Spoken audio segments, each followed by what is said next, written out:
തിരുവനന്തപുരം മഞ്ചൂരിൽ അഭിഭാഷകയെ മർദ്ദിച്ച കേസിലെ പ്രതി ബേലിൻദാസ് സജീവ കോൺഗ്രസ് പ്രവർത്തകനെന്ന് തെളിയിക്കുന്ന വീഡിയോ പുറത്ത്.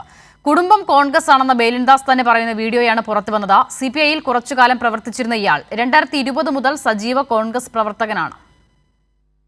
അഭിഭാഷകയെ മർദ്ദിച്ച കേസിലെ പ്രതി ബേലിൻദാസ് ഇടതുപക്ഷ പ്രവർത്തകനാണെന്ന് വ്യാപകമായി പ്രചരിപ്പിക്കാനാണ് ശ്രമം. എന്നാൽ താൻ അടിയുറച്ച കോൺഗ്രസുകാരനാണെന്ന് ബെയിലിൻ തന്നെ പറയുന്ന വീഡിയോയാണ് പുറത്തുവന്നത്. സിപിഐയിൽ കുറച്ചുകാലം പ്രവർത്തിച്ചിരുന്ന ഇയാൾ 2020 കോൺഗ്രസിലെത്തിയത്. കോൺഗ്രസ് തന്റെ കുടുംബമാണെന്നും കോൺഗ്രസിനൊപ്പം അടിയുറച്ചു നിൽക്കുമെന്നും ബെയിലിൻ പറയുന്ന പഴയ വീഡിയോയാണ് ഇപ്പോൾ പുറത്തുവന്നത്. നീതിക്കും ന്യായത്തിനും തീരദേശ സമൂഹത്തിന്റെ വളർച്ചയ്ക്കും പുരോഗതിക്കും കോൺഗ്രസ് പ്രസ്ഥാനത്തിന് മാത്രമേ സാധിക്കൂ എന്നൊരൊറ്റ വിശ്വാസത്തിൽ എൻ്റെ പ്രസ്ഥാനമായ എൻ്റെ തറവാടായ ഇന്ത്യൻ നാഷണൽ കോൺഗ്രസിലേക്കാണ് ഞാൻ തിരിച്ചു വന്നത്.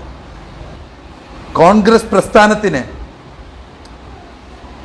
മുമ്പുണ്ടായിരുന്ന ഭാവി അല്ലെങ്കിൽ ഇനിയുണ്ടാകാൻ പോകുന്ന വളർച്ചയിൽ തളർച്ചയിലും ഞാൻ ഓരോ നിമിഷവും വെട്ടാതെ പാർട്ടിയോടൊപ്പം കൂടെ ഉണ്ടായിരിക്കുന്നതാണ്. ഇവിടെയാണ് എൻ്റെ രാഷ്ട്രീയ ജീവിതം ആരംഭിക്കുന്നത്. കോൺഗ്രസ് നേതാക്കൾ ഉൾപ്പെടെ പങ്കെടുത്ത പൊതുയോഗത്തിൽ വെച്ചാണ് സിപിഐ വിട്ട് ബെയിലിൻ കോൺഗ്രസിലേക്ക് തിരിച്ചെത്തുന്നത്.